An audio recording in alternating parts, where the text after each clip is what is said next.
arrows.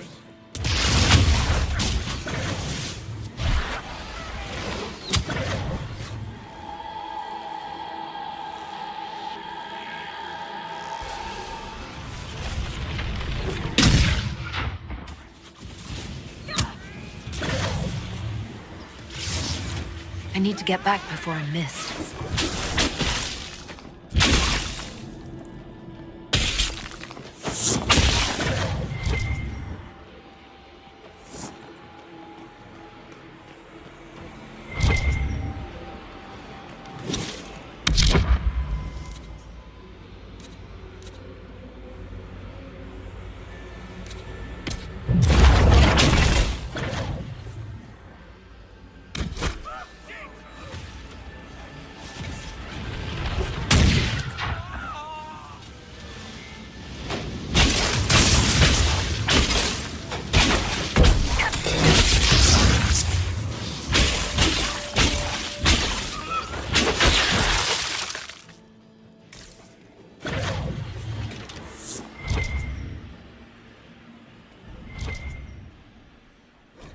Jeshavis, mother of Orlais.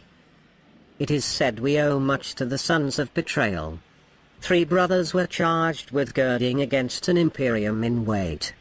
And in mourning Andraste, we tribes of the Crescent willingly bartered diversity for solidarity. Tevinter would not be defeated in Our Lady's lifetime, but would be balanced against for lifetimes to come. While a son of betrayal named the fields Orlais, it was Jeshavis, his wife, who shaped what we are. Her hatreds were older, bound to tradition. All our hatreds were abandoned so we would call strangers kin and stand as one against the Imperium.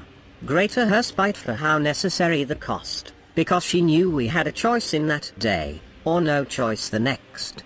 She brought the marriage that wed tribe within tribe, but promised an untold vengeance of her own if we stand against outsiders, we stand for ourselves. She would not suffer the rule of Alamari, son or no son of betrayal or profit. Jeshavis plied brother against brother in turn, then named both as partners in crimes against faith. With artful turns she invited invasion, then crafted rebellion against the courts she inspired. Brother would kill brother and be killed in turn, 2 liberations that she would then own. 8 generations before the Empire, before Draken, here were the seeds of elegance to come. Jeshavis, twice married to sons of betrayal, twice widowed, our first chieftain born from us, of what would become true Orlais where we venerate faith and the beauty of sacrifice, with daggers well hidden but well within reach. It is true, we owe much to the sons of betrayal, for they were the tools that a master cast down. Let others claim credit for birthing the nation. Jeshavis claims nothing and gave us the game. This text was translated from Oergeo Jethivis, a highly romanticized account of the first Jewa, or female chieftain, of the unified Syrian tribes of Orlais. The region and people would later coalesce under Draken into the modern nation of Orlais. Many culturally distinct communities were forcibly merged during the rule of Mafaret and his sons, ostensibly to create more efficient barriers against the likelihood of a Tevin to return to conquest. The effects of this relocation can still be observed in many Orlesian, Navaran, and Free Marcher traditions, collected and excerpted by Philium, a bard.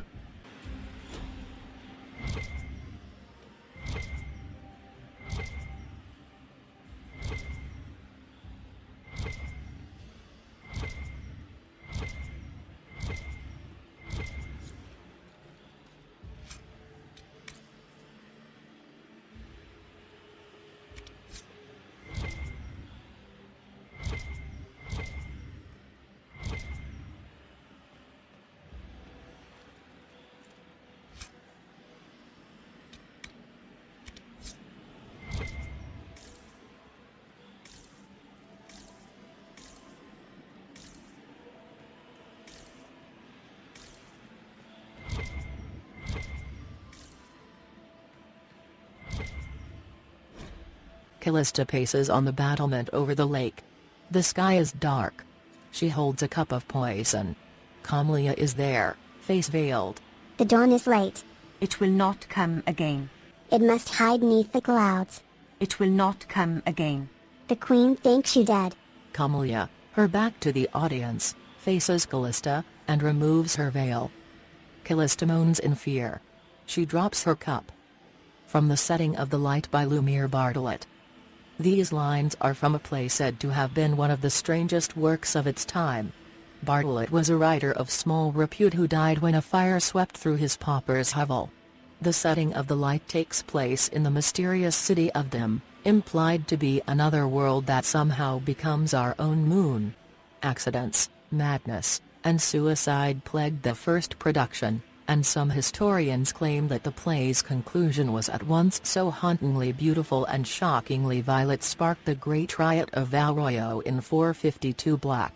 The truth will forever be a mystery. Only 14 pages of the play remain. From A Compendium of Orlesian Theatre, Volume 5, Lost or Fragmented Works by Magister Pelliner.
Something here. Better take a closer look.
Imperial Majesty has a fondness for elven keepsakes, I see.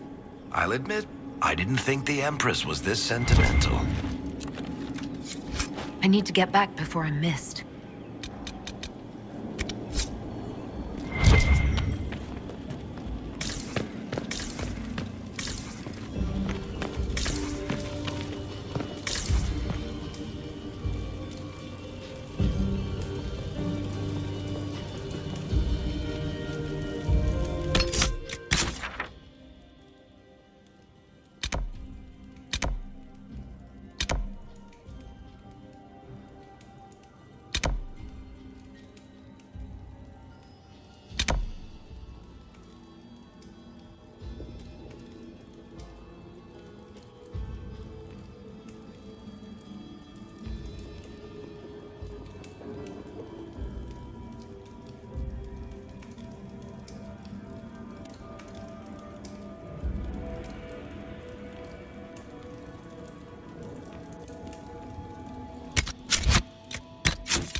I'd better get back to the party.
fancy meeting you here. Inquisitor Llewellyn. Slumming in the servants' quarters with the rest of your people, for once. We haven't been properly introduced, have we? I'm Ambassador Briala.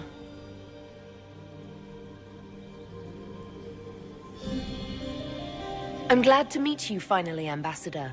Your reputation for getting results is well deserved. You cleaned this place out. Will take a month to get all the Tevinter blood off the marble. I came down to save or avenge my missing people. But you've beaten me to it. So, the Council of Herald's emissary in the courtyard. That's not your work, is it? He was dead when I arrived. I expected as much. You may have arrived with the Grand Duke, but you don't seem to be doing his dirty work. I knew he was smuggling his chevaliers. But killing a council emissary? Bringing Tevinter assassins into the palace? Those are desperate acts. Gaspard must be planning to strike tonight.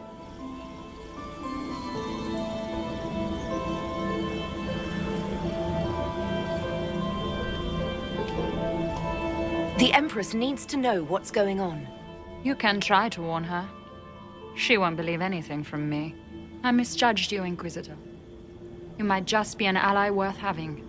What could you do with an army of elven spies at your disposal? You should think about it. I would consider such an alliance. We can help each other, Inquisitor. We are both outsiders here, after all. I know which way the wind is blowing. I'd bet coin that you'll be part of the peace talks before the night is over. And if you happen to lean a little bit our way, it could prove advantageous to us both. Just a thought. Does it seem strange that every single person at this party has tried to bribe us? There's so much conniving and backstabbing here. Makes me homesick.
There must be something here.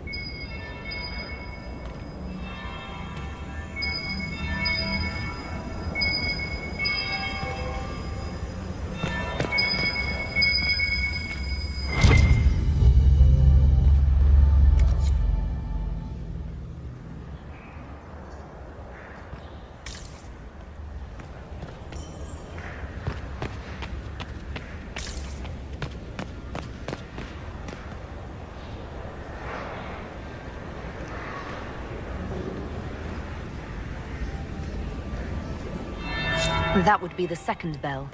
Fashionably late now.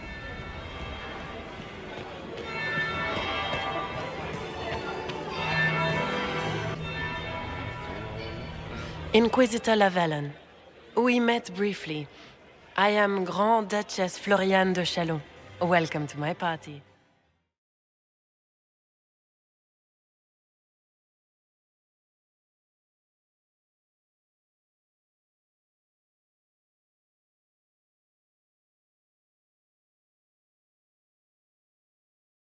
Is there something I can do for you, Your Grace? Indeed you can. I believe tonight you and I are both concerned by the actions of a certain person. Come, dance with me. Spies will not hear us on the dance floor.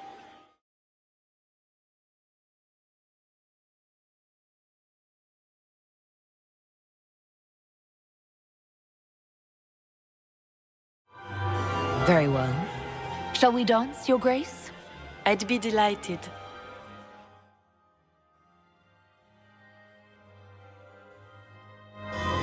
Have the Dalish gained a sudden passion for politics? What do you know about our civil war?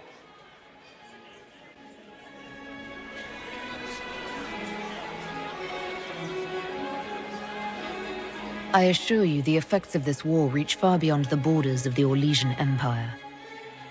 Perhaps it does. I should not be surprised to find the Empire is the center of everyone's world. It took great effort to arrange tonight's negotiations. Yet one party would use this occasion for blackest treason. The security of the Empire is at stake. Neither one of us wishes to see it fall.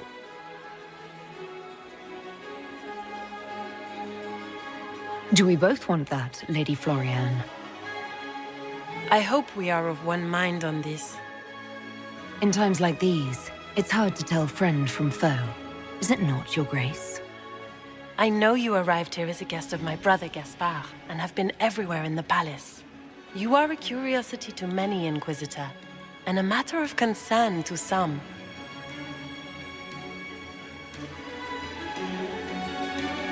Am I the curiosity or the concern to you, Your Grace?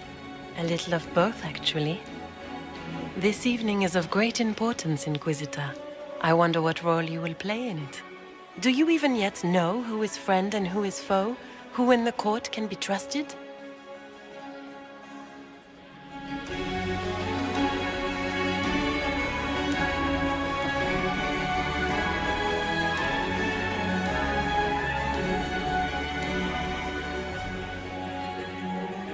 An excellent question. I might ask the same of you, Your Grace.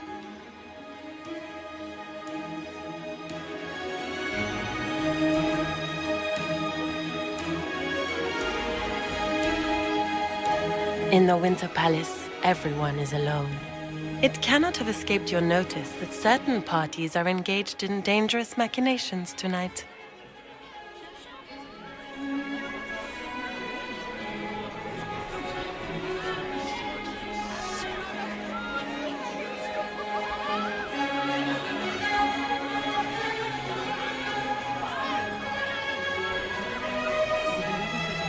I have seen a few signs to that effect.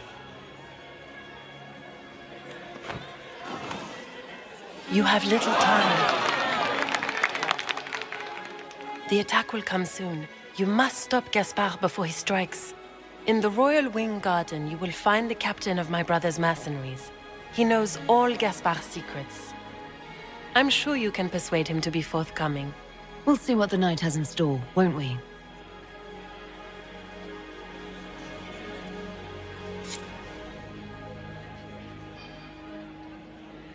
You'll be the talk of the court for months.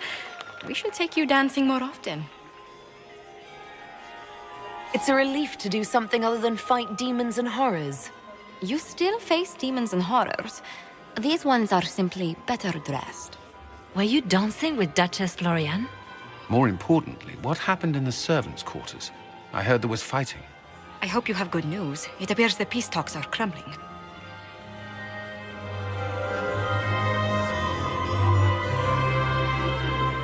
The Grand Duchess tried to convince me Gaspard is the traitor, but I'm not sure I buy it. Florian and her brother are thick as thieves, but she would give him up in an instant to save herself. Then, the attack on the Empress will happen tonight. Warning Celine is pointless.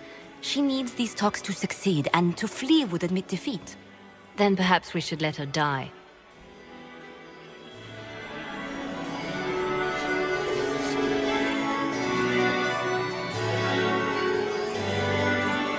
I won't stand by and let her die. Listen to me carefully, Inquisitor. What Corypheus wants is chaos. Even with Celine alive, that could still happen. To foil his plan, the Empire must remain strong. This evening, someone must emerge victorious. And it doesn't need to be Celine. She's right. Do you realize what you're suggesting, Leliana? Sometimes the best path is not the easiest one.